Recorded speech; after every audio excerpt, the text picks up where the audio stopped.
امیہ بن خلف جیسے لوگوں کے بیچ کھڑے ہو کے کہہ سکتے ہیں نہیں بات جو سچی ہے وہ کی جائے گی، تو ہم ممبر رسول پہ بیٹھ کے نہیں کہہ سکتے؟ اپنے بھی خفا مجھ سے ہیں، بیگانے بھی ناخوش، میں زہر حلال کو کبھی کہہ نہ سکا کن، میں کہتا ہوں وہی بات سمجھتا ہوں جسے حق نے ابلہ مسجد ہوں میں توحید کا فرزند، اس لیے کوئی شخص یہ نہ سمجھے۔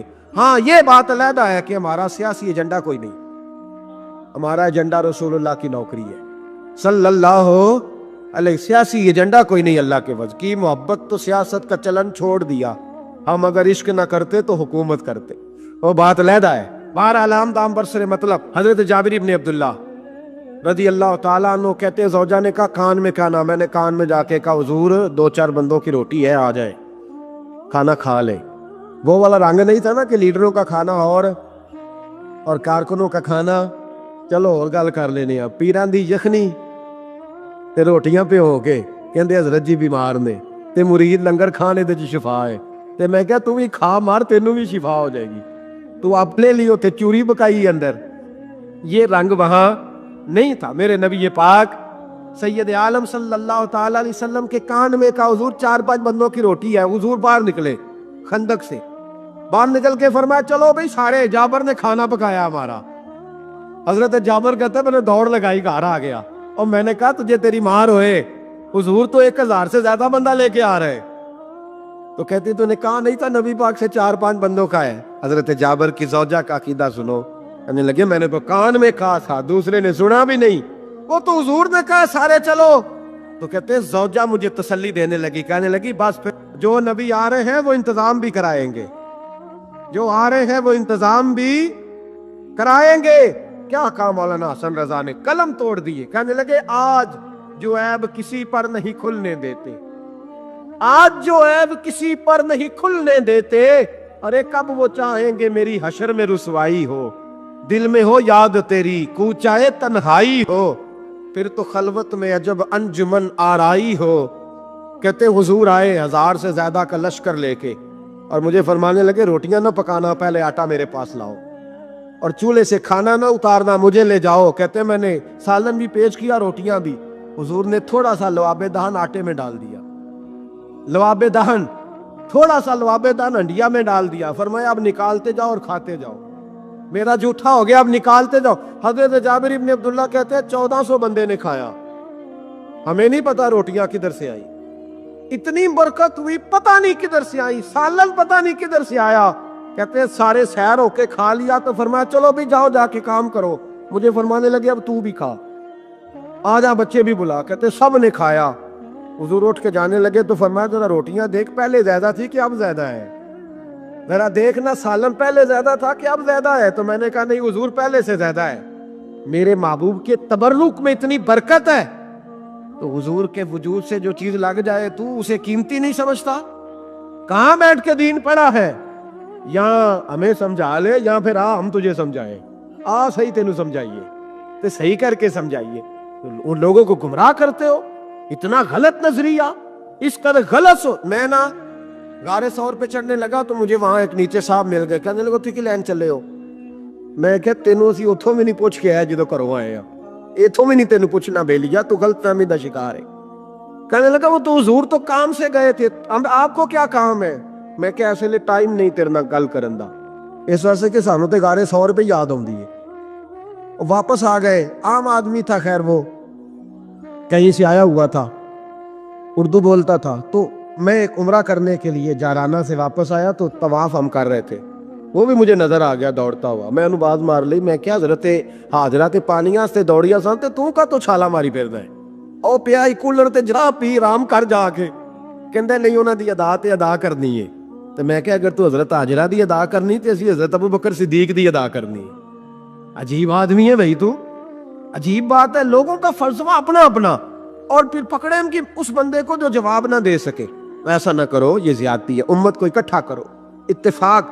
یہ مجھ سے سوال کئی جمعے سے ہو رہا تھا، میں اصل میں نا ان موضوعات کو چھیڑتا نہیں، میری طبیعت اور ہے، لیکن کوئی بندہ یہ نہ سمجھے کہ ہمیں جواب نہیں آتا، یہ سوال اٹھا تھا، کوئی یہ نہ سمجھے کہ ہمیں جواب اللہ کے فضل سے، اللہ کے فضل سے، یہ قرآن مجید پڑھا ہے، یہ مسجد ہے، یہ جمعے کا دن ہے، ہم بات صرف وہ کرتے ہیں جس میں ضمیر اجازت دیتا ہے، اس لیے کہ سدا تو نہیں نہ رہنا، پتہ نہیں صبح سو کے اٹھنا ہے کہ نہیں اٹھنا، تو قوم کو گمراہ کر کے دین کے نام پہ جانا کدھر ہے؟ اس لیے بھائی خیال ہوتا ہے کہ تم لوگوں کو خراب نہ کرو، ہم تو چاہتے ہیں امت اکٹھی ہو جائے، لیکن یہ ظلم کرتے ہو، جب چھیڑو گے کسی کو تو پھر تو اس کا حق بنتا ہے نا وہ بولے، تو چھیڑا جاتا ہے۔ تھوڑے دن ہوئے حضرت حلیمہ سعدیہ کا سارا گھر گرا دیا، بلڈوزر چلا دیا، کہنے لگے یہاں لوگ آتے ہیں تو شرک ہوتا ہے، اور میں نے کہا جہاں اللہ کریم نے توحید پھیلانے کے لیے رسول کو بھیجا، 4 سال جہاں نبی پاک رہے وہاں کیسے شرک ہو سکتا ہے؟ کس طرح کی تو بات کرتا ہے؟ بہرحال جہاں میرے نبی پاک بیٹھ جائیں وہ جگہ برکت والی ہو جاتی، اس جگہ کو چومنا مسلمان کا ایمان ہے، اس جگہ پہ سجدہ کرنا مسلمان کا ایمان ہے، اس جگہ بیٹھ کے تبرک حاصل کرنا یہ مسلمان کا۔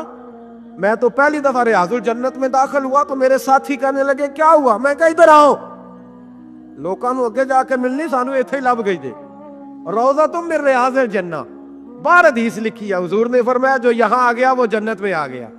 یہ ہے ارض جنت، یہ طیبہ کی زمین ہے، جنت بھی یہی، مال کے جنت بھی یہی ہے۔ ایک بات اور کرنی ہے، بڑی ضروری ہے، میری بھی اور آپ کی بھی ذمہ داری ہے، اس کو بھی ضرور کرنا چاہتا ہوں، سن لیں۔ محمود غزنوی نا گزر رہے تھے، یہ آپ نے نا میری طرف دیکھنا ہے، یہ بات سنتے ادھر دیکھو، خاص اہم مسئلہ ہے، اس پر بڑا ضروری ہے آپ کا متوجہ رہنا۔ محمود غزنوی کہتے ہیں میرے دل میں خیال آیا کرتا تھا ہمیشہ کہ میں واقعی سبکتگین بادشاہ کا بیٹا ہوں یا معاذ اللہ میرا باپ کوئی اور ہے، اور ایک خیال مجھے آتا تھا کہ قیامت واقعی قائم ہوگی، شک رہتا، اور تیسرا میرے دل میں خیال آتا تھا کہ یہ مولوی بیچارے کمزور سے ہوتے ہیں، تو حدیث پاک میں آتا ہے کہ علماء نبیوں کے وارث ہیں، تو یہ واقعی حدیث سچی ہے یا مولویوں نے اپنی شان کے لیے بنا لی ہے؟ کہتے شک تھے 3، میں کہتا نہیں تھا کسی سے، پر دل میں رہتے تھے۔ تو ایک دن میں ہندوستان کی ایک گلی سے گزر رہا تھا، تو دین کا ایک طالب علم نے کونے میں بیٹھ کے تھڑے پہ پھٹے پہ بیٹھ کے نا سبق یاد کر رہا تھا۔ اسے جب سبق بھول جاتا نا تو ایک ہندو کھتری کی دکان تھی، اس کے اندر چراغ جل رہا تھا اور ایک چھوٹا سا روشن دان تھا، اینٹ نکلی ہوئی تھی، وہاں سے نا ایک کرن باہر آ رہی تھی روشنی کی۔ تو وہ طالب علم جب سبق بھول جاتا تو کتاب روشنی کے آگے کرتا، عبارت دیکھتا، پھر کونے میں جا کے یاد کرتا۔ محمود کہتے ہیں مجھے بچے کا ذوق بڑا اچھا لگا، میں نے اسے بلایا، میں نے کہا بچے تم لالٹین کیوں نہیں خریدتے؟ تو کہنے لگا میں یتیم ہوں اور رسول اللہ کا دین پڑھنا میرا شوق ہے، مدرسے میں پڑھتا ہوں پر غربت ہے، لالٹین نہیں۔ کہتے ہیں میں نے اسے تھپکی بھی دی اور لالٹین بھی دی، میں نے اسے کہا 2 سپاہیوں کی ڈیوٹی لگائی، جب تیل ختم ہو جائے تم نے تیل پہنچانا ہے۔ محمود کہتے ہیں زندگی میں بڑی نیکیاں کی تھی پر جتنا سکون آج ملا پہلے کبھی نہیں ملا تھا۔ کہتے ہیں شاہ کی نماز پڑھی تو دل میرا ٹھنڈا ٹھنڈا تھار، پھولوں کی سیب پہ میں سویا۔ کہتے ہیں آج تو میرے نصیب ہی جاگ گئے، نصیب ہی جاگ گئے۔ کہتے ہیں سارا شہر ایسے جیسے پھولوں کی طرح مہک رہا ہے۔ کہتے ہیں میں کیا دیکھتا ہوں کہ خواب میں میرے رسول تشریف لے آئے، خواب میری وچ ماہی آیا تے میں گل وچ پا لئیاں باواں تے ڈر دی ماری اکھ بھی نہ کھولاں کتے پھر وچھڑ نہ جاواں۔ اور کسی شخص نے کہا تھا چر ہویا مینوں ترلے لیندیاں کدی موڑ میرے ول واگاں، خواب میری وچ ایک وار جے آویں میں ساری عمر نہ جاگاں۔ کہتے حضور آئے خواب میں، ایک جملہ حضور نے کہا، ایک جملہ نبی پاک صلی اللہ علیہ وسلم نے کہا ایک، اور میرے تینوں سوالوں کے جواب دے دیے، ذرا دل کے کانوں سے سننا۔ کہتے ہیں محبوب فرمانے لگے او سبکتگین کے بیٹے، تو نے آج میرے ایک وارث کی خدمت کی ہے، میں قیامت کے دن تیری سفارش کروں گا۔ کہتے ہیں مجھے سمجھ آ گئی کہ میں سبکتگین کا بیٹا ہوں، مجھے سمجھ آ گئی کہ قیامت قائم ہوگی، مجھے سمجھ آ گئی کہ علماء نبیوں کے وارث ہے۔ تو حضرت داتا علی اجویری کے بھی پیر ہیں، حضرت جنید بغدادی کے بارے میں داتا صاحب نے لکھا ہے کشف المعجوب میں، فرماتے میں عالم بن گیا، پڑھ گیا، میرے ماموں بھی تھے، میرے مرشد بھی تھے حضرت سری سختی رحمت اللہ علیہ، تو مجھے اکثر کہتے کہ جنید یار تقریر کیا کر، میں کہتا ہوں حضور ابھی میں نیک نہیں، ابھی میں خود ٹھیک نہیں۔ میرے پیر بھائی بھی مجھے کہتے ہیں کہ حضرت کی بھی خواہش ہے تو ہمارا بھی دل کرتا ہے، لگتا ہے کہ آپ کی گفتگو کی برکت سے اللہ بڑے لوگوں کو ہدایت عطا فرمائے گا، آپ وسیلہ بنیں گے، تو بات کیا کریں۔ کہتے میں ٹال دیتا، میرے نصیب دیکھو، ایک دن میں اپنے گھر میں سویا ہوا تھا تو اچانک بغداد کی ساری گلیوں نے مہکنا شروع کر دیا۔ فرماتے اچانک ٹھنڈی خوشبوئیں پھیل گئیں، میرے نصیب دیکھو کہ مجھے مصطفیٰ کریم کا دیدار نصیب ہو گیا۔ خواب میری وچ آیا ماہی تے میں گل وچ پا لیا باواں، تے ڈر دی ماری اکھ بھی نہ کھولاں کتے پھر بچھڑ نہ جاواں۔ کہتے حضور تشریف لائے تو مصطفیٰ نے بڑا ہی نوازا، محبوب نے بڑا ہی نوازا۔ کاش آپ کو لذت آئے اس بات کی، حضور نے اللہ اکبر بڑا ہی نوازا۔ کہتے محبوب جانے لگے تو ہلکا سا جملہ، میٹھی سی بات، ایک جملہ بڑا میٹھا سا، جاتے دفعہ فرمانے لگے جنید تقریر کیا کر یار، تقریر کیا کر۔ داتا صاحب لکھتے ہیں، داتا صاحب فرماتے ہیں کہ حضرت جنید بغدادی کہتے ہیں عرض کی حضور اب تو ضرور کروں گا، اب تو روز کروں گا، کھول کے کروں۔ فرماتے ہیں میں جب اٹھا نا، فجر کی اذان ہوئی، وضو کیا، سنتیں پڑھی تو دل میں چور آ گیا۔ میرے دل میں خیال آیا کہ پیر صاحب نے تو کبھی نہیں بتایا کہ انہیں دیدار ہوا ہے، تو مجھے تو ہوا ہے نا۔ پیر صاحب نے، بہت سارے لوگ پیر صاحب سے خود سیانے ہوتے ہیں نا، ان کو خود نور نظر آتا ہے روز خواب میں، وہ بہت سارے جلوے خود بیان کر لیتے ہیں۔ تو کہتے ہیں میرے دل میں خیال آیا کہ پیر صاحب نے تو کبھی نہیں بتایا، تو مجھے تو ہوا ہے۔ کسی درویش نے ایک شعر کہا تھا، پر بڑے مسئلے اس نے حل کیے۔ وہ کہنے لگا جڑے محرم راز حقیقت دے او راز حقیقت کھول دے نہیں، او جنہ ویکھیا نہیں او کرن گلاں، جنہ ویکھ لیا او تے بول دے ہی نہیں، جنہ ویکھ لیا او ان سے بولا جاتا بھی نہیں، بولا جاتا بھی نہیں۔ وہ کہتے میں سنتے گھر پڑی تو خرامہ خرامہ چلا تو دل میں چور تھا، بانج فقیروں کسے نہیں ماریا، اے ہوئی چور اندر دا۔ کہتے میں گیا حضرت کے پیچھے نماز پڑھی 7ویں صف میں، تو اندر چور تھا کہ میرا تو درجہ اونچا چلا گیا ہے لیکن مجھے دیدار ہوا ہے۔ تو کہتے ہیں نماز حضرت نے خود پڑھائی، تو نماز پڑھا کے کہنے لگے جنید آگے آ جا۔ فرماتے میں تیسری صف میں آ گیا تو کہنے لگے چل یار تھوڑا اور نیڑے آ جا۔ کہتے میں قریب جا کے نا پہلی صف میں بیٹھا تو کہنے لگے ادھر آ میرے ساتھ بیٹھ۔ کہتے میں ان کے ساتھ بیٹھ گیا، حضرت کے ساتھ۔ یہ بھی کسی نصیبوں والوں کو نصیب ہے نا۔ کہتے میں ساتھ بیٹھ گیا مرشد کے، تو شیخ تسبیح رول رہے تھے، ادھر دیکھنا میری طرف، تسبیح پھیر رہے ہیں، اور تسبیح پھیرتے پھیرتے نا اچانک آنکھ اٹھائی اور میری طرف دیکھ کے کہنے لگے اب تقریر کرو گے نا، جڑے محرم راز حقیقت دے، اب کرو گے نا تقریر؟ تو میرے اندر تو جور تھا، میں نے کہا جی اب کیا ہوا ہے؟ جور تھا نا کہ مجھے پتا ہے کسی کو پتہ ہی نہیں، اب کیا ہوا ہے؟ تو کہتے ہیں وہ چپ کر گئے۔ چند منٹ کے وقفے کے بعد پھر فرمانے لگے اب کرو گے نا تقریر؟ کہتے ہیں اندر چور بیٹھا تھا، میں نے کہا حضور ہوا کیا ہے بتائیں تو صحیح۔ کہتے ہیں انہوں نے تسبیح چھوڑی، جبہ سمیٹا اور چہرہ میری طرف پھیرا، اور میں نے ان کی آنکھوں میں جو روشنی آج دیکھی پہلے کبھی نہیں دیکھی تھی، لب و لہجے میں جو جلال آج دیکھا وہ کبھی نہیں دیکھا تھا۔ فرماتے حضرت بولے نظر تو وہ ظالم نظر ہے، اٹھے تو بیڑا ہی پار کر دے، گرے تو خانہ خراب کر دے۔ فرماتے میں نے حضرت کا جلال دیکھا اور میری طرف دیکھ کے فرمانے لگے جنید کل جو رات گزری ہے مجھے خواب میں اپنے رب کا دیدار ہوا تھا، تو مالک نے پوچھا کہ سری کوئی بات بتا، تو میں نے عرض کی مولا ایک ہی مرید تیار کیا ہے وہ بھی تقریر نہیں کرتا، کبھی تیرے حبیب کا ادھر کا پھیرا ہو تو ذرا جنید کو اشارہ کر جائے تو چلو میرا بھی کام بن جائے گا، لوگوں کا بھی نفع ہوگا۔ کہتے ہیں حضرت جنید بغدادی کہ میری چیخ نکلی، اللہ اکبر کہا تو میرے کپڑے پھٹ گئے، بغداد کی وہ مسجد ساری رونے لگی۔ کہتے میں قدموں میں گرا اور میں نے کہا محبوبہ مجھے معاف کر دے، مجھے تو آج پتہ چلا ہے کہ میرے اوپر مصطفیٰ بھی کرم فرمائے تو تیری دعاؤں کی برکت سے فرماتے۔ تقریر اتنا ضروری کام ہے کہ محبوب خود فرماتے ہیں جنید تقریر کیا کر بات یار، لوگوں کو فائدہ ہوگا۔ بغداد کا جو امیر تھا نا، اس کو پتہ چل گیا کہ جناب جنید بغدادی رحمۃ اللہ تعالی علیہ کی بڑی شہرت ہونے لگ گئی ہے،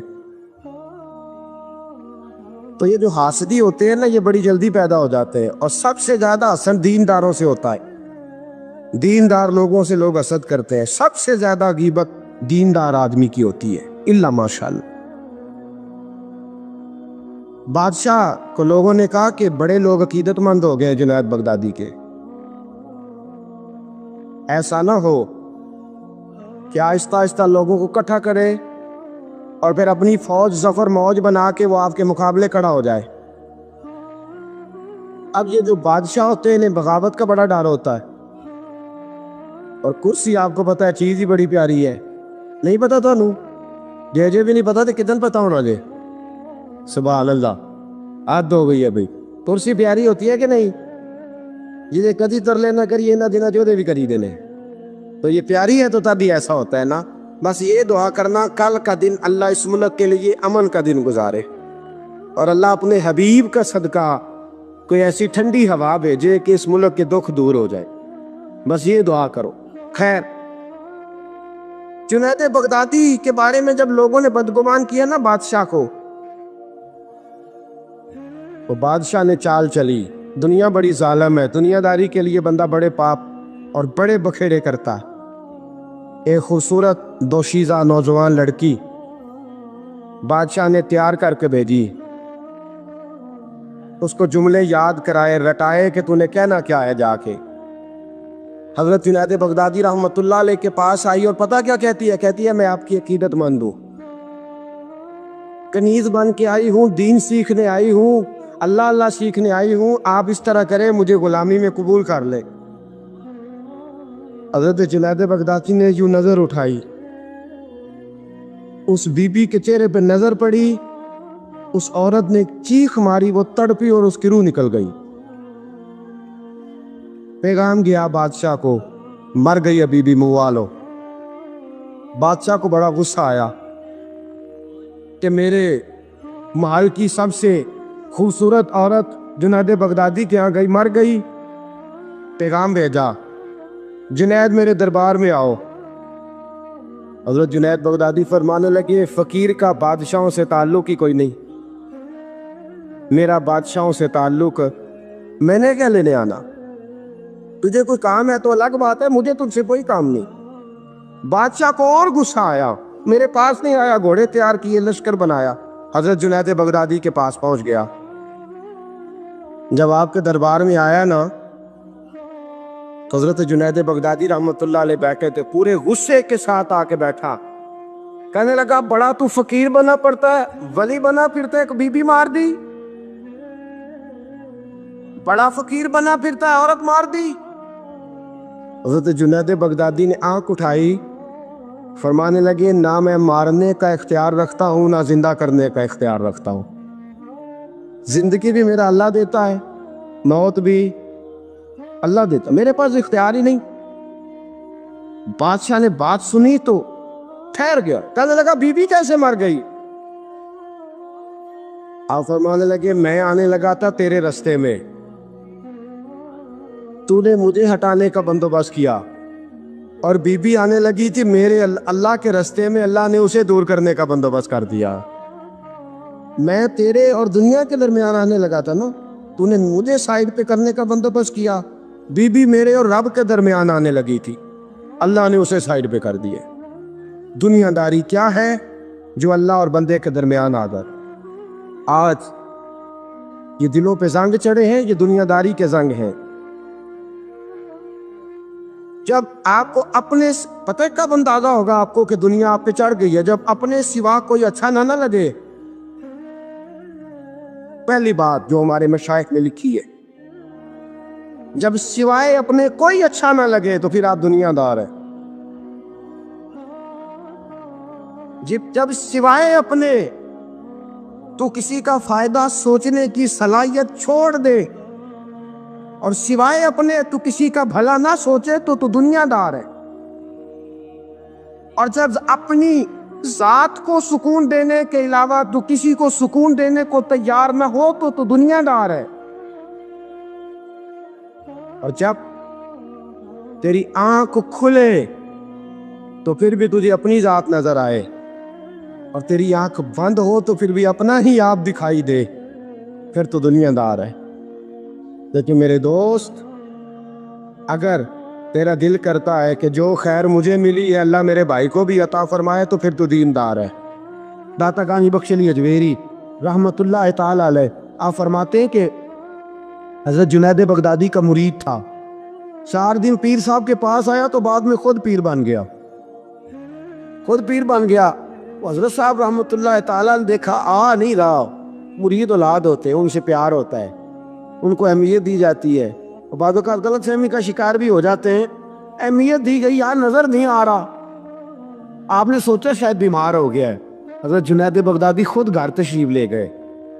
حضرت جنید بغدادی جن کا ولیوں میں اس طرح مقام ہے جس طرح حضرت جبریل امین کا فرشتوں میں مقام ہے، اتنا بڑا، چل کے گھر گئے اور جا کے کہا السلام علیکم، کہتا جی وعلیکم السلام، کہتا تو آتا کیوں نہیں؟ کہتا مجھے اب آپ کی ضرورت ہی نہیں، میں اب خود بڑا پرہیزگار ہوں، مجھے کیا ضرورت ہے میں کسی کو اپنا بڑا مانوں، میں خود بڑا پرہیزگار ہوں۔ فرمایا ہوا کیا؟ کہنے لگا جی رات جب میں سوتا ہوں تو 2 فرشتے آتے مجھے براق پہ بٹھاتے ہیں اور جنت کی سیر کراتے ہیں، براق پہ بٹھاتے ہیں اور اللہ اکبر جنت کی سیر کراتے ہیں، میرے ہاتھوں کے تراشے ہوئے مٹی کے صنم آج بت خانے میں بھگوان بنے بیٹھے، میرے ہاتھوں کے تراشے ہوئے مٹی کے صنم، دیکھو تو صحیح آج بت خانے میں بھگوان بنے بیٹھے۔ اور رائے پوری کہنے لگے وہ پتھر جن کو سکھائی تھی قوت گویائی ہم نے، وہ جب بولنے لگے تو ہم پر ہی برس پڑے، بولنے لگے تو وہ ہم پر ہی برس پڑے۔ کہنے لگا جی اب تو میں اللہ خیر کرے بڑا اونچا اڑ رہا ہوں، آپ کبھی گئے جنت میں؟ آپ مسکرا پڑے، فرمانے لگے بیلیا آج جب جنت میں جائے تو ذرا لا حول ولا قوت بھی پڑھ لینا، آج جب جنت میں جائے تو ذرا وہ بھی۔ وہ کہنے لگا چلو ٹھیک ہے پڑھ لوں گا، اٹھ کے ملا بھی نہیں، حضرت واپس آ گئے۔ رات کو خواب آئی، جنت میں جانے لگا تو خیال آیا جناب جنید بغدادی نے کہا تھا پڑھ ہی لوں، پڑھنے لگا لا حول ولا قوت الا باللہ، آنکھ کھلی تو روڑی کے ڈھیر پہ بیٹھا تھا، روڑی کے ڈھیر پہ بیٹھا تھا، وہ جو بھاگ رہے تھے ان سے پوچھنے لگا او مجھے کہاں چھوڑ کے جا رہے ہو خواب میں؟ وہ کہنے لگے شیطان کے مختلف روپ تھے، تو اصل میں حضرت جنید کے پاس زیادہ آنے جانے لگا تھا تو اللہ کے قریب ہونے لگا تھا، تو ہم نے چکر چلا کے تجھے وہاں سے روکا، تو بیوقوف ہے سمجھ نہیں آئی۔ اب رونے لگا جاؤں تو کس منہ سے جاؤں، حاضری دوں تو کس منہ سے دوں، اب میں کیسے جاؤں اس کی بارگاہ ناز تک، کس طرح حاضری دوں، گرا جو ان کی نگاہ سے وہ سنبھل نہیں سکتا۔ لیکن جیسے ہی دروازے سے اندر داخل ہوا حضرت جنید نے آنکھ اٹھائی اور مسکرائے، فرمایا میں نے تجھے پہلے ہی کہا تھا کہ لاہور تو پڑھ لینا، فرمایا آ جا، اللہ والوں کے دروازے بند نہیں ہوا کرتے، رب کریم کے بندوں کے دروازے تم ہی بند کرتے ہو، دل کا دروازہ جب بھی کرتے ہو، یہاں تو دروازہ کوئی قابل تو ہو، ہم شان نہیں دیتے، مانگنے والوں کو تو دنیا بھی نہیں دیتے ہیں، تو آ تو صحیح، تو دیکھ تو صحیح، آج بھی بڑی خانقاہیں آباد ہیں، بڑے اللہ کے بندے، بڑے اللہ کے بندے جو بڑے طریقے سے لوگوں کو قائل کرنے والے، سمجھانے والے، لیکن ہم کسی کے ساتھ اصلاح کا تعلق قائم کرنے کو تیار، یہ والا سرمایہ ہم اکٹھا ہی نہیں کرتے۔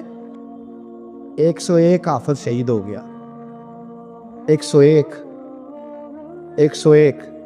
پھول جیسے بچے، اور جب اتحادی فوج کا، افغان اور امریکی فوج کا جب بم گرا نا تو حافظوں کے ہاتھوں میں سندیں تھیں اور ان پر لکھا تھا کہ انہوں نے قرآن پورا پڑھ لیا، ان کے ہاتھوں میں نا ان کے سروں سفید رنگ کی پگڑیاں تھیں، خبر یہ تھی کہ یہ آج رسول اللہ کے دین کے قرآن کے حافظ ہو گئے۔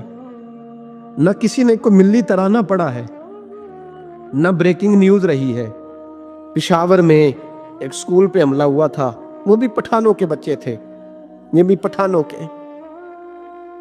فرق کیا ہے، میں مدرسے کا طالب علم ہوں، مجھے آج بتائے سارا معاشرہ کہ اگر میتھمیٹک پڑھنے والے مدرسے پہ حملہ ہو تو ملی ترانے بنے اور میڈیا چیخے، فوج حرکت میں آئے، اور اگر قرآن پڑھنے والا 101 شہید ہو جائے تو کوئی پرواہ نہیں۔ میں نے پرسوں کہا تھا کسی کا ایک شعر، میں نے وہ کہا تھا بھیج خدا عیسیٰ کو اب نازل کر دے مہندی کو، بھیج خدا عیسیٰ کو اب نازل کر دے مہندی کو، دیکھ دجال آزاد ہوئے اور پھولوں کے کیا حال ہوئے.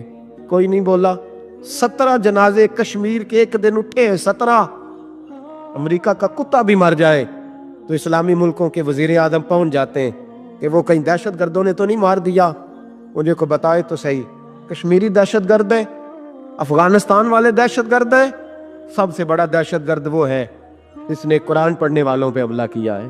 اور مجھے شکوہ ہے اپنے میڈیا سے بھی, مجھے شکوہ ہے ان سب اداروں سے جو اس کو ہم نے بڑا احتجاج کیا تھا, تڑپ کر بولے تھے ہم جب بچوں پہ حملہ ہوا. میری ریکارڈنگ آپ اٹھا کے دیکھیں, اتنی سخت تقریر شاید ہم نے کبھی نہ کی ہو. لیکن حافظ اگر کٹ جائیں تو کوئی پرواہ نہیں, حافظ اگر کٹ جائیں تو کوئی پرواہ نہیں. یہ بچے ہمارے پاس قرآن مجید یاد کرتے ہیں. ہم سے کوئی پوچھے ان کا درد کیا ہے, ہم سے کوئی پوچھے ان کی تکلیف کیا ہے. وہ حافظ جتنے 4 سال لگا کے ایک ٹانگ پہ بیٹھ کے پورا قرآن یاد کیا, ایک ٹانگ پہ, اور جس دن اس کا مکمل ہوا تو ہم نے بمب سے اس کی بوٹیاں بکھیر دیں. امریکہ ٹوٹنے والا ہے لیکن ہمیں اس کے ٹوٹنے سے زیادہ افسوس نہیں, ہمیں ان پہ زیادہ افسوس ہے جو ظالم اس کے اتحادی بنے ہوئے ہیں, جو مسلمان کہلا کے اس کے اتحادی بنے ہوئے ہیں. تو ہم نے رسول اللہ کو منہ دکھانا ہے. یاد رکھنا یہ طالب علم میرے نبی کے دین کے وارث ہیں. حضور نے فرمایا ہے 70 آدمی ساری رات کھڑے رہ کے عبادت کرے, ایک عالم عشاء پڑھ کے سوئے, فجر کے وقت اٹھے, پھر بھی اللہ رسول کی نظر میں عالم کی زیادہ قدر ہے.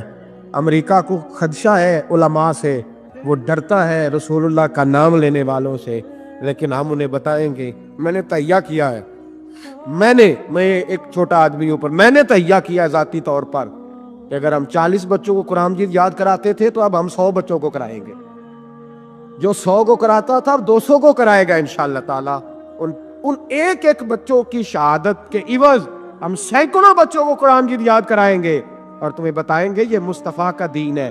اسلام کی فطرت میں قدرت نے لچک دی ہے, اتنا ہی یہ ابھرے گا جتنا کہ دبا دو گے. یہ مدارس پہلے بھی حکومتیں نہیں چلاتی, یہ رسول اللہ کے نوکر چلاتے ہیں.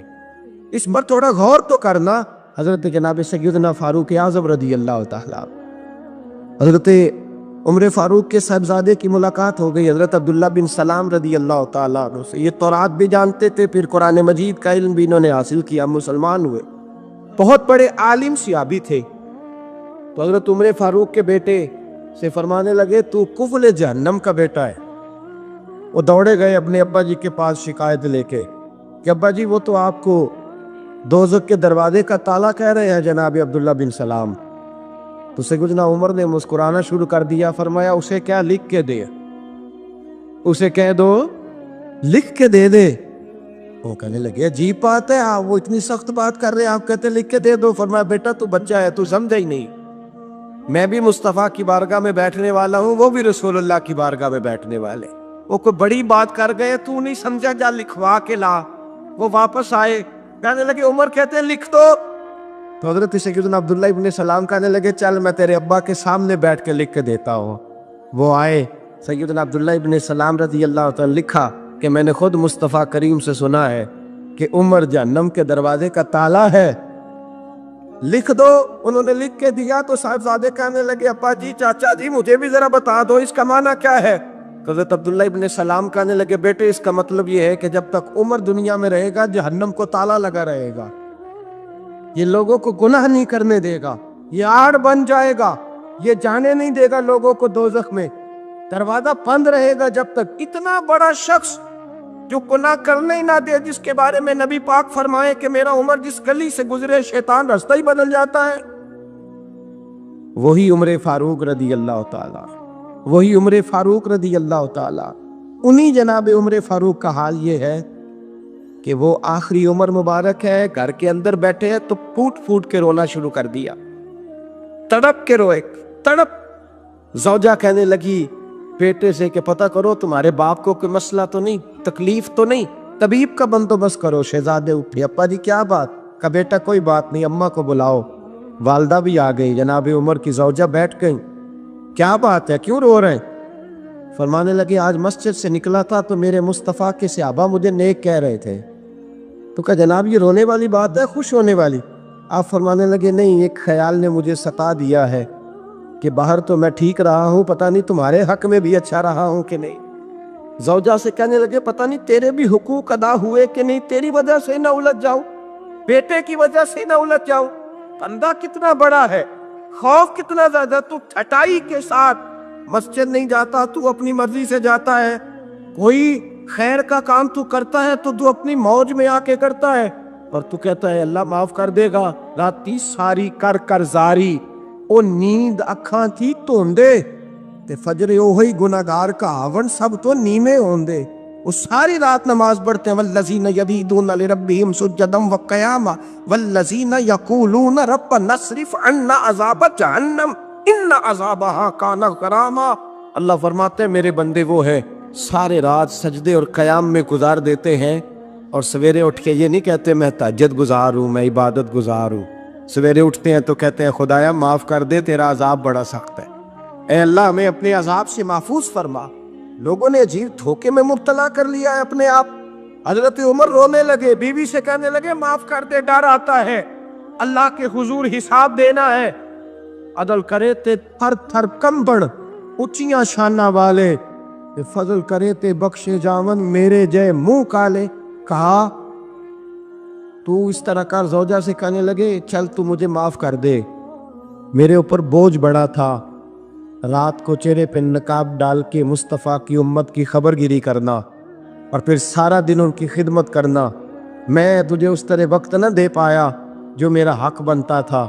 زوجہ رو پڑی، کہنے لگی زندگی میں نے بھی اس طرح کا کوئی انداز نہیں دیکھا جو بیویاں شوہر کے ساتھ دیکھتی ہیں، میں نے کوئی اس طرح کا آپ سے مطالبہ نہیں کیا، میرے دل میں یہ بات تھی، آپ خود بول پڑے۔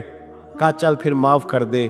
کہنے لگی میں تو نہیں معاف کرتی، میں تو نہیں۔ آپ کے صاحبزادے کہتے ہیں فاروق اعظم کو میں نے کانپتے دیکھا، تڑپتے دیکھا، رونے لگے، کیوں نہیں تو معاف کرتی؟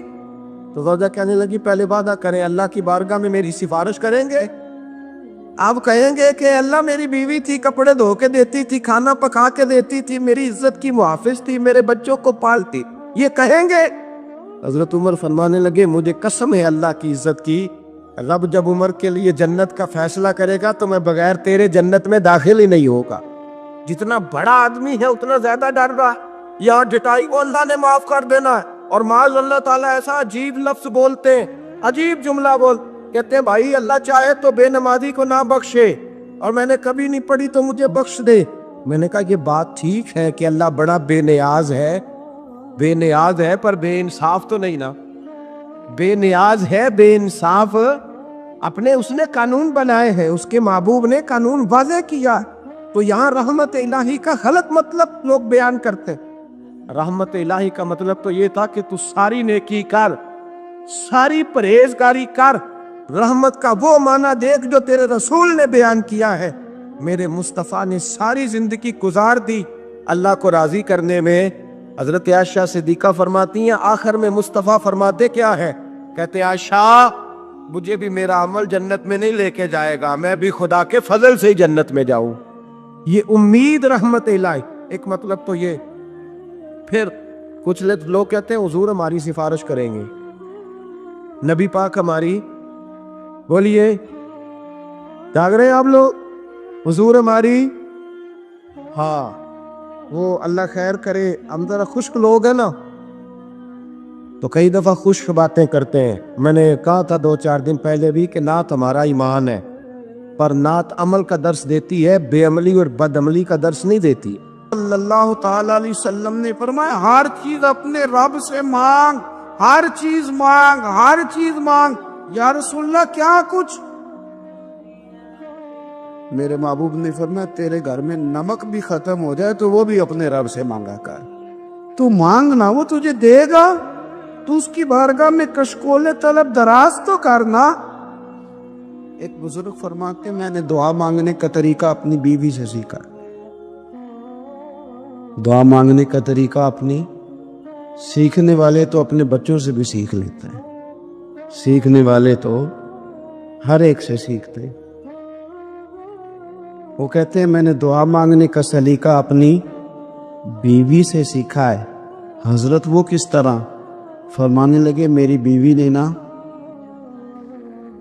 مجھے کوئی کام بتایا، کچھ پیسوں کی ضرورت کے لیے کہا، تو میں نے اسے کہا کہ بھئی ابھی میرے پاس نہیں ہے، کچھ دنوں میں آتے ہیں تو میں دے دوں گا۔ عورتوں کی عادت ہوتی ہے، وہ بار بار یاد کراتی ہیں۔ 2-4 دنوں کے بعد پھر اس نے کہا حضرت وہ میں نے کہا تھا کچھ پیسے، میں نے اسے کہا کہ ابھی میرے پاس نہیں ہے، کچھ دنوں میں ملتے ہیں تو میں تمہیں دے دوں گا۔ اس نے کچھ دنوں کے بعد پھر کہا حضور وہ میں نے کچھ پیسے کہے تھے۔ فرماتے میں نے ڈانٹ دیا، میں نے کہا کہ کیا تو روز مجھے شرمندہ کرتی ہے، کہا نا میرے پاس نہیں ہے، ہوں گے تو دے دوں گا، تو روز یاد کراتی ہے۔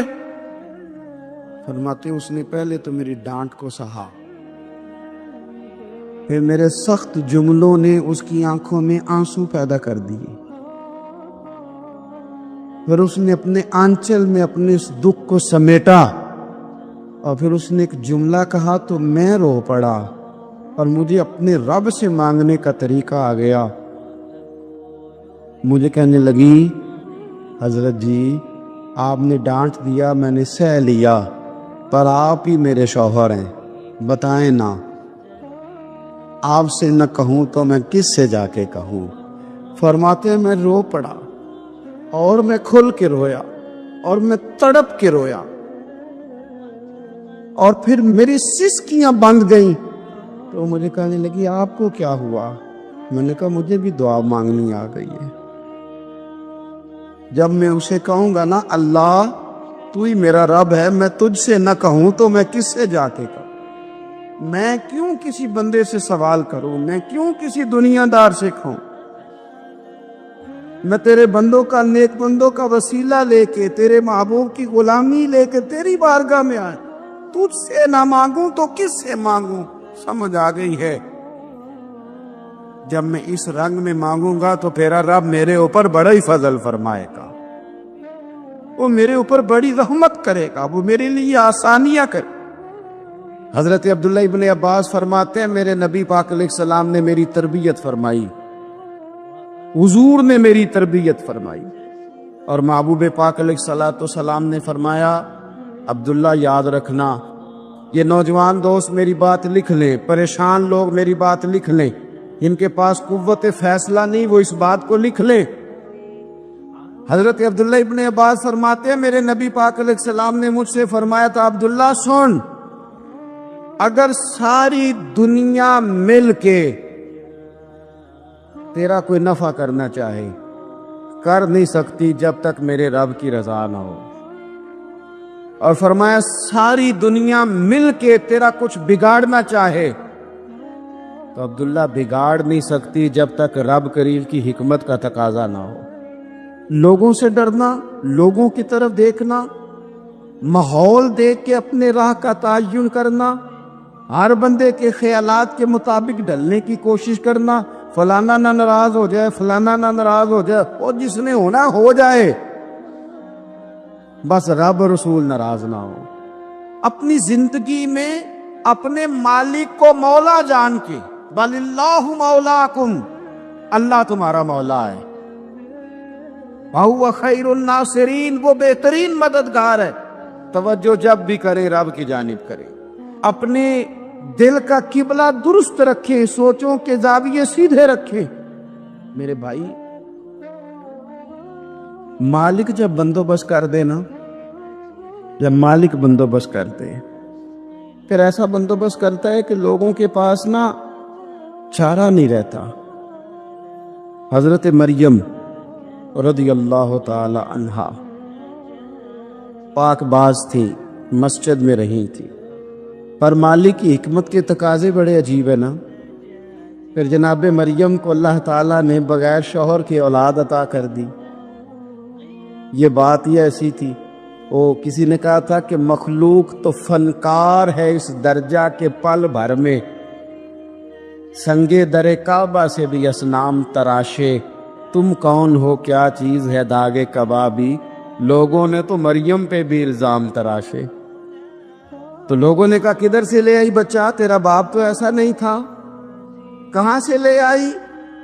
اللہ کرے میں آپ کو سمجھا سکوں، ذرا اپنے آپ کو وہاں کھڑا کریں کہ ایک پاک باز عورت، پاک باپ کی بیٹی، طیب ماں کی بیٹی، اور اللہ کے گھر میں پرورش پانے والی خاتون، ایک وہ وقت اور ایک یہ وقت کہ اس عورت کو کٹہرے میں کھڑا کر کے پوچھا جا رہا ہے کہ معاذ اللہ تیری گود میں بچہ جائز نہیں ہے، کہاں سے لائی ہے؟ اب خود سے صفائیاں بندہ کتنی کو دے، کتنی کو وضاحتیں کرے؟ اور میں نے تو اپنی زندگی میں دیکھا ہے زیادہ وضاحت دینے والے کو بھی لوگ جھوٹا سمجھنے لگ جاتے ہیں، زیادہ وضاحت دینے پر بھی لوگ کمزوری کا اظہار سمجھتے ہیں کہ کمزور پڑ گئے۔ آپ صلح کی کوشش کرتے ہیں، سامنے والا بزدل سمجھ لیتا ہے، زیادہ وضاحتیں بھی کمزور کر دیتی۔ اب حضرت مریم کو کٹہرے میں کھڑا کر کے کہا بچہ کس کا ہے؟ تو پھر خدا بندوبست جب کرے، اللہ جب مددگار ہو، تو پھر حضرت مریم کی گواہی درختوں سے نہیں دلوائی، اس نے پتوں سے نہیں دلوائی، پھر فرشتے نہیں بھیجے۔ حضرت مریم کہنے لگی مجھ سے نہ پوچھو، وہ جو پنگوڑے میں ہے اسی سے پوچھ لو، ان سے پوچھو نا، وہ کون ہے پوچھ لو، ان سے کر لو سوال۔ انہوں نے کہا پنگوڑے میں چند دنوں کا بچہ یہ جواب دے گا؟ مددگار تھا رب، ان کی برات کا اعلان کرنا تھا مالک نے، اور جب مالک اعلان کر دے، جب مالک تیری صفائی دینا چاہے، جب مالک تجھے دنیا کے سامنے نکھارنا چاہے، تو پنگوڑے میں لیٹے حضرت عیسیٰ بول کے کہنے لگے انی عبد اللہ آتانی الکتاب، فرمایا میں اللہ کا بندہ ہوں، رب نے مجھے کتاب عطا کر کے نبی بنا کے دنیا میں بھیجا ہے، میں اللہ کا بندہ ہوں، کتاب لے کے آیا ہوں، نبی بن کے آیا ہوں۔ پھر پنگوڑے سے اعلان ہو گیا، پھر بچہ بول پڑا، اور یہ ایک دفعہ نہیں بات ہوئی۔ یہ بنی اسرائیل میں ایک جریج نام کے شخص بھی تھے جو نماز پڑھ رہے تھے، بعض نے لکھا ہے نفل نماز تھی، اماں نے پکارا تو آئے نہیں، تو ماں کے منہ سے نکل گیا تو اتنی دیر تک مرے گا نہیں جب تک کسی بے حیا عورت کا منہ نہ دیکھ لے۔ تو وہ عبادت گزار تھے، لیکن لوگوں نے ان کی عبادت، ریاضت، پرہیزگاری کو نہیں دیکھا، بس ایک عورت کو بھیج کے الزام لگوا دیا۔ وہ عورت آیا جایا کرتی تھی، اب آ جاتی ہیں عورتیں، مسئلہ پوچھنے کی نیت سے بھی آ جاتی ہیں۔ ماحول میں کچھ جگہ ایسی بھی ہیں جہاں عورتیں دم کرانے کے بہانے آ جاتی ہیں۔ وہ خاتون آتی جاتی تھی، اس خانقاہ پہ، آستانے پہ، یہ بخاری میں موجود ہے، پر اس نے کہا میری گود میں جو بچہ ہے یہ انہی کا ہے۔ مجھے بتائے کیسے بندہ وضاحت دے؟ حالات خراب ہو گئے، لوگ کٹیا جلانے لگے، ماحول اور طرح کا بن گیا۔ میرے نبی پاک علیہ الصلوۃ والسلام فرماتے ہیں پھر اس رب کے بندے نے کہا مالک تو کریم ہے، تیری مشیت کا تقاضا آیا جو میری ماں نے جملے بولے تھے، اور اب میں وضاحت دینے کے قابل نہیں رہا، اب تو ہی کرم کرے گا تو دروازہ کھلے گا۔ تو وہ چند دنوں کا بچہ پنگوڑے میں بول کے کہنے لگا میں اس درویش کا نہیں، میں تو فلانے چرواہے کا بچہ ہوں، وہ جو بکریاں چراتا ہے۔ رب کی مدد کو پکاریں، اپنے ساتھ اپنے مالک کی مدد کو شامل کریں، تھوڑے رزق پر بھی گزارا اچھا ہونے لگ جائے گا۔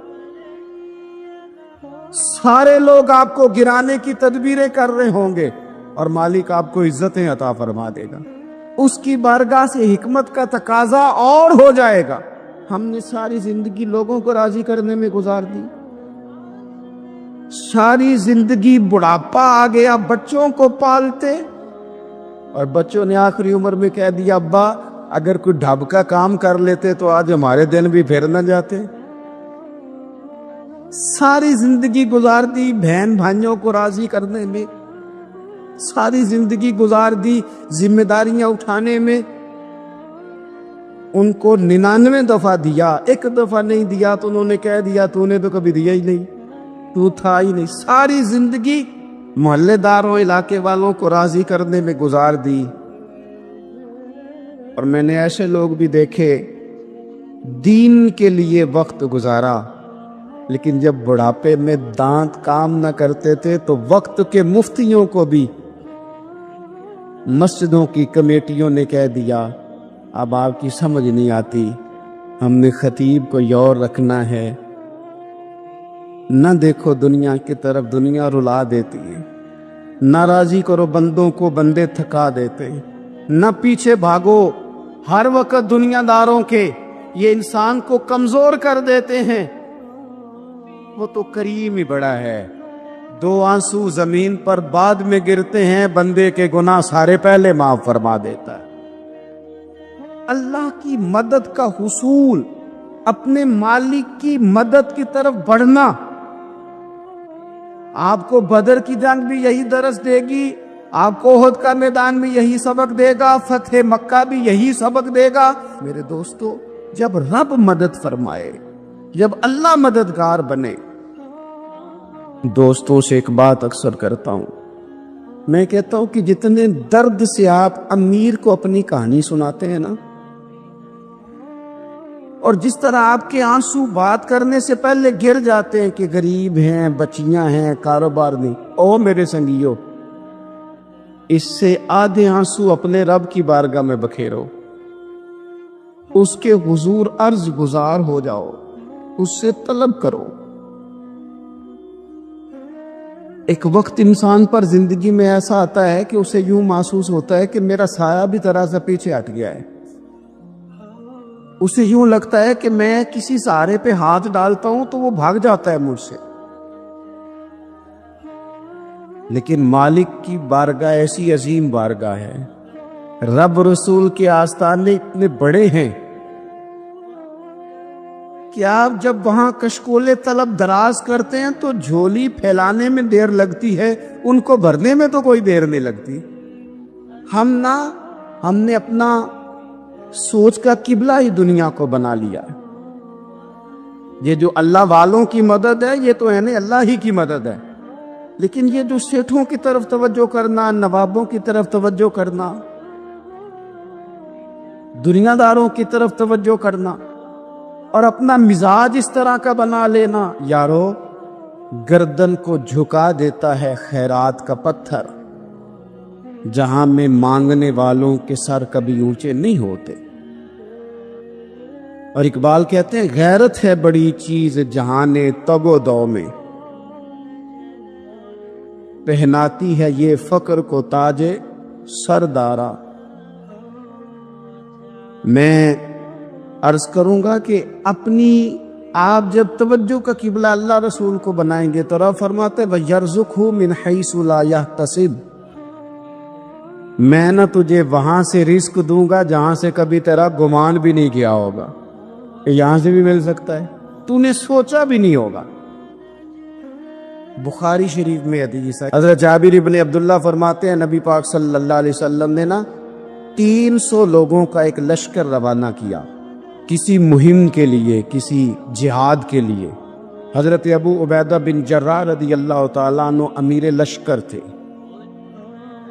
فرماتے غربت اتنی زیادہ تھی، بھوک اتنی زیادہ تھی کہ ایک ایک کھجور دن میں ایک وقت کھانے کو ملتی تھی، اور کچھ دن ایسے آئے کہ اب کھجور بھی نہیں مل رہی۔ فرماتے اتنی زیادہ بھوک لگی مجاہدین کو، 300 بندہ پتے کھا کے گزارا ہونے لگے۔ یہ بخاری میں موجود ہے۔ آپ فرماتے کہ دریا کے کنارے ہمارا پڑاؤ تھا، ٹھہراؤ تھا، جب بھوک سے نڈھال ہو گئے نا، وَيَرْزُقْهُ مِنْ حَيْثُ لَا يَحْتَسِبُ، اللہ وہاں سے روزی دیتا ہے، گمان بھی نہیں ہوتا۔ فرماتے ایک مچھلی اللہ تعالیٰ نے دریا کے کنارے بھیجی، فرماتے ہیں وہ تھی تو مچھلی پر پہاڑ جتنی تھی۔ بخاری میں لفظ ہیں، حضرت جابر ابن عبداللہ رضی اللہ تعالیٰ عنہ فرماتے ہیں 300 آدمی 18 دن تک اس مچھلی کو کھاتے رہے، مچھلی ختم ہی نہیں ہوئی۔ مچھلیاں نہیں، مچھلی کہتے ہیں 18 دن 300 بندہ کھاتا رہا، مچھلی ختم ہی نہیں ہوئی۔ اور فرماتے ہیں کہ اس کی ہڈی نکال کے، کانٹا کہیں گے آپ اپنی زبان میں، کہتے وہ نکال کے نا تو اس کو کھڑا کیا نا جب، تو اونٹ کجاوے سمیت اس کے بیچ سے گزر جاتا تھا، دو اس کے کانٹے جوڑے۔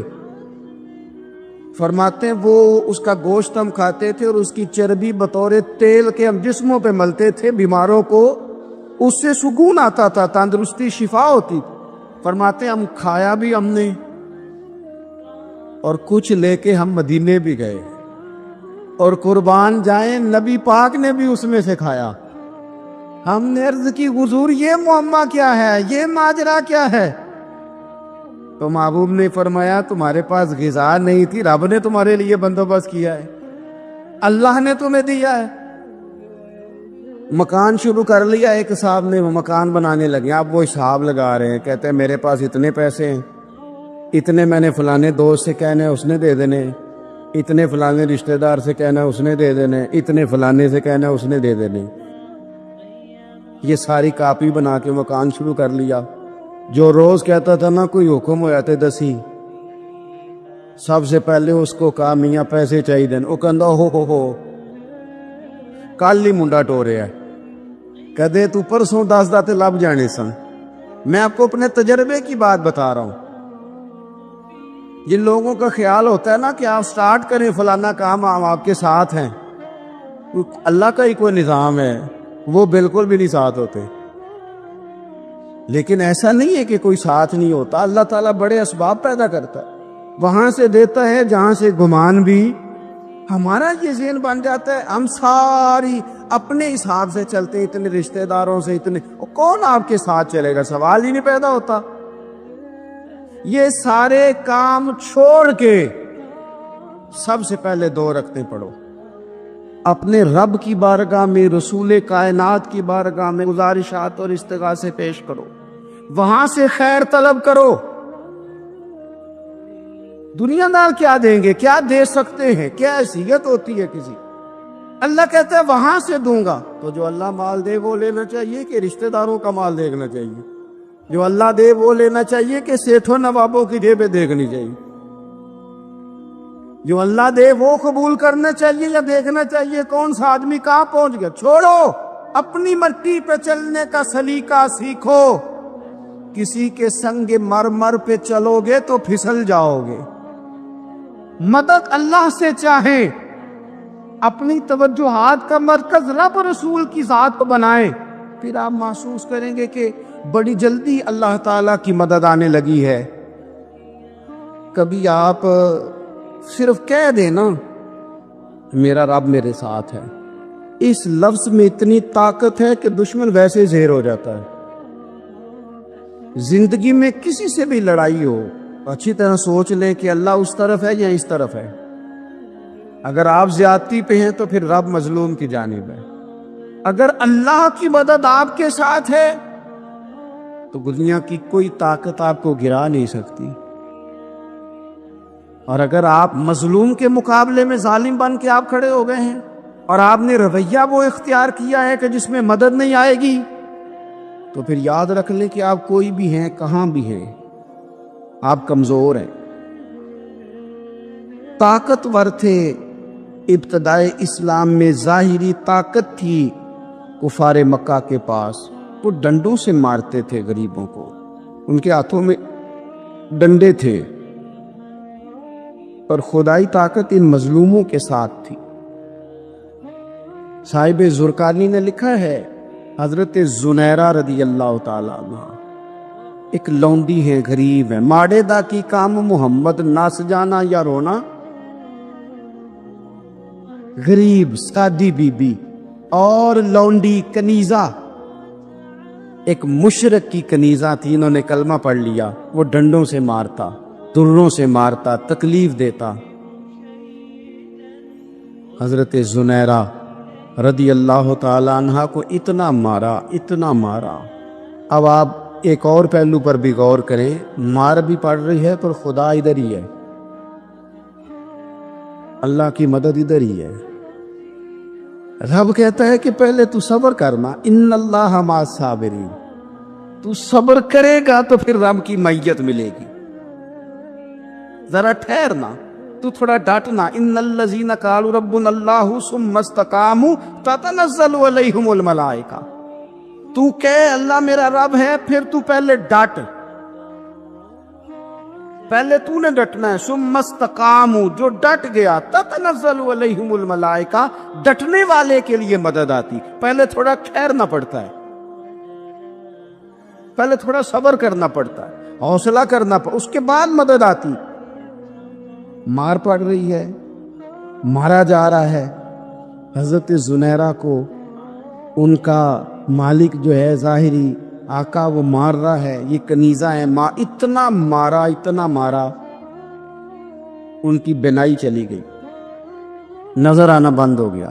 ابو جہل آیا اور کہنے لگا زنیرہ دیکھا نا ہمارے بت تیری آنکھیں لے گئے، معاذ اللہ، لات و منات ہمارے بتوں نے تجھے اندھا کر دیا۔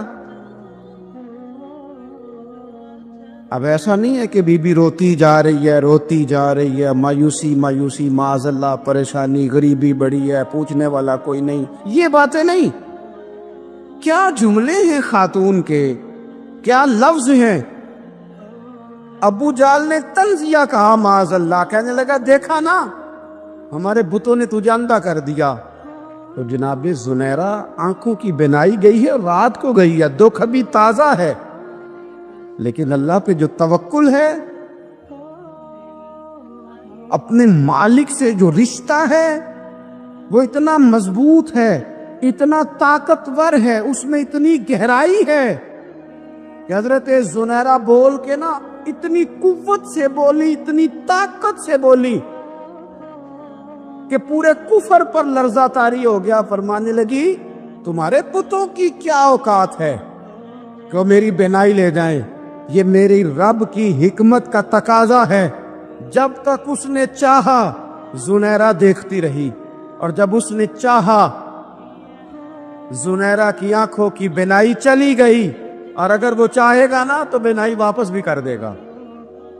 اگر ہو ذوق یقین پیدا تو کٹ جاتی ہیں زنجیریں، اگر وہ چاہے گا تو بینائی آ بھی جائے گی۔ حضرت زنیرہ نے رات کو یہ لفظ کہے، ابو جال اور سارے کفار ڈر کے سن کے چلے گئے، آپ اطمینان سے آ کے بستر پہ سوئی۔ جب سویرے اٹھی تو اللہ نے آنکھوں کی روشنی واپس کر دی تھی، آنکھوں کی اب چھڑی پکڑی ہے، بازاروں میں گھومتی ہے، کہتے ہیں بلاؤ کدھر ہے تمہارے لات و منات، دیکھو میرے رب نے روشنی واپس کر دی۔ آ کر میرے ساتھ ذرا ستم کر ہنر آزمائیں، تو تیر آزما ہم جگر آزمائیں۔ حضرت رومی کہتے ایک بادشاہ تھا، تو اس کو یہ بڑا اس کے ذہن میں بات بیٹھ گئی تھی کہ ملوث ہوتے ہیں لوگ۔ وہ اکثر ایک ہفتے میں ایک دفعہ شکار کھیلنے جاتا تھا۔ جب وہ جاتا تھا تو اپنے وزیروں سے کہتا کہ رستہ صاف کرا دو سارا، کوئی بندہ رستے میں نہ آئے، اگر کسی منحوس کے متھے لگ جاؤں تو میرا نا اس دن شکار ٹھیک نہیں ہوتا۔ ایک دفعہ کا ذکر ہے کہ بادشاہ نکلا شکار کے لیے، تو رستے میں ایک بندہ آ گیا جو بیچارہ ایک آنکھ سے کانا، پتا تھا سڑک پہ چڑھ میں، بیچارہ غلطی سے چڑھ گیا،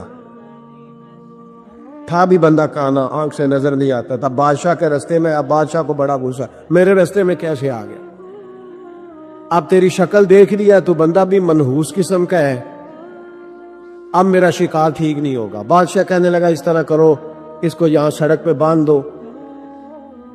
اس کو درخت کے ساتھ باندھ دیا، دو سپاہی تلواریں دے کے کھڑے کر دیے، کہا میں واپس آتا ہوں، اگر تو میرا شکار ٹھیک ہوا تو یہ بچ جائے گا، اگر ٹھیک نہ ہوا اس کی خیر کوئی نہیں۔ ٹھیک ہے جی۔ بادشاہ شکار کھیلنے گیا، مزے کی بات کہ اس دن شکار بڑا ہی اچھا ہوا۔ وہ کہتا ہے زندگی میں کبھی اتنا شکار نہیں مارا جتنا آج مارا، بڑا زبردست رزلٹ اس دن نکلا۔ بادشاہ وہ جانور سارے باندھے، گھوڑوں پہ سوار کیے اور لے کے واپس آ رہا تھا، تو اب وہ بندہ بیچارہ صبح سے بھوکا پیاسا بندھا ہوا ہے، بچوں کی روزی کمانے نکلا، بادشاہ کے قابو آ گیا، وہ بندھا ہوا ہے، زبان باہر پیاس سے نکلی ہوئی ہے، بھوک ہے، تکلیف ہے، آزمائش ہے۔ کچھ لوگ تو ایسے ہوتے ہیں جو نا ظلم سہتے ہیں تو کہتے ہیں بس جان چھوٹ جائے، ہم کسی کو بتائیں گے نہیں۔ کچھ ایسے ہوتے ہیں جو کہتے ہیں ہم ظالم کا گریبان پکڑیں گے. وہ منافق ہے، یہ ظلم سے ہے کہ چپ رہے. تو وہ اب تنگ بڑا تھا لیکن بندہ جیدار قسم کا تھا. اور شیخ سعدی کہتا ہے تنگ آمد بجنگ آمد. جب کوئی تنگ آتا ہے تو پھر وہ جنگ کرتا ہے. اس کا جنگ کا پروگرام بنا ہوا. اس نے کہا مرنا تو ہے پر اس بادشاہ کو دو سنا کے مرنا ہے. اس کو نہ کچھ سنا کے مرنا ہے، ذرا آلے صحیح. گردن تو کٹے گی پر میں نے نہ اس کو چھوڑنا نہیں. کیا تماشا ہے، مجھے باندھ گیا صبح کا. بادشاہ آیا تو بادشاہ بڑا راضی، شکار بڑا اچھا ہوا. کہنے لگا کھول دو اس کو. کھولا. وہ کہنے لگا میرا آج شکار بڑا اچھا ہوا ہے. لگتا تو مجھے یہ تھا کہ تیرا منہ دیکھا ہے تو شکار اچھا نہیں ہوا ہوگا، لیکن چونکہ بڑا اچھا ہوا ہے لہذا تجھے چھوڑتا ہوں، جا دوڑ جا. اب اس نے ارادہ کیا تھا دو سنانی ہے، کھڑا ہو گیا. کہنے لگا بادشاہ تو نے تو میرا منہ دیکھا تھا، تیرا شکار تو بڑا اچھا ہوا ہے، پر میں نے سویرے تیرا منہ دیکھا تھا، میرا دن نہیں اچھا گزرا. میں بڑی تکلیف میں اس باسا، نہ پانی ملا ہے، نہ کھانا ملا ہے، نہ روٹی ملی ہے. اب مجھے بتا منحوس میں ہوں کہ تو ہے؟ اب بتا نحوست کس میں ہے، میرے اندر ہے کہ تورے اندر ہے؟ بتا. بادشاہ کعب میں لگ گیا. کہنے لگا اس کی گردن اڑانی ہے. اس نے کہا میں پہلے سے تیار ہوں گردن اڑوانے کی. سوچ سمجھ کے بات. قریب جو وزیر تھے نا وہ کہنے لگے بادشاہ ہم تجھے بڑی دیر سے سمجھا رہے ہیں کہ تو تہمات کا شکار ہے، تو وہمی ہو گیا ہے. ایک بات اپنے ذہن میں اچھی طرح بٹھا لیں اور لکھ لیں کہ زندگی میں جو کسی بندے کو کامیابی حاصل ہوتی ہے وہ رب تعالیٰ کی مدد سے حاصل ہوتی ہے. اگر رب تعالیٰ مددگار ہو تو پھر کوئی چیز بھی رستے میں رکاوٹ نہیں بنتی. اور اگر مالک کریم کو منظور نہ ہو، اس کا ذہن بڑی وسعت رکھتا ہو، بڑی اچھی پلاننگ کرنا جانتا ہو، سارا کچھ ہو، تو بندہ ناکام ہو جاتا ہے. مسلمانوں کو جتنی کامیابیاں ملی ان کا پس منظر صرف اتنا تھا کہ اللہ تبارک و تعالیٰ نے اپنے بندوں کی مدد فرمائی. کرم کی ایک نظر ہم پر خدا را، یا رسول اللہ. کرم کی ایک نظر ہم پر خدا را، یا رسول اللہ. تم ہی ہو بے سہاروں کا سہارا، یا رسول اللہ. تم ہی ہو بے سہاروں کا سہارا، یا رسول اللہ.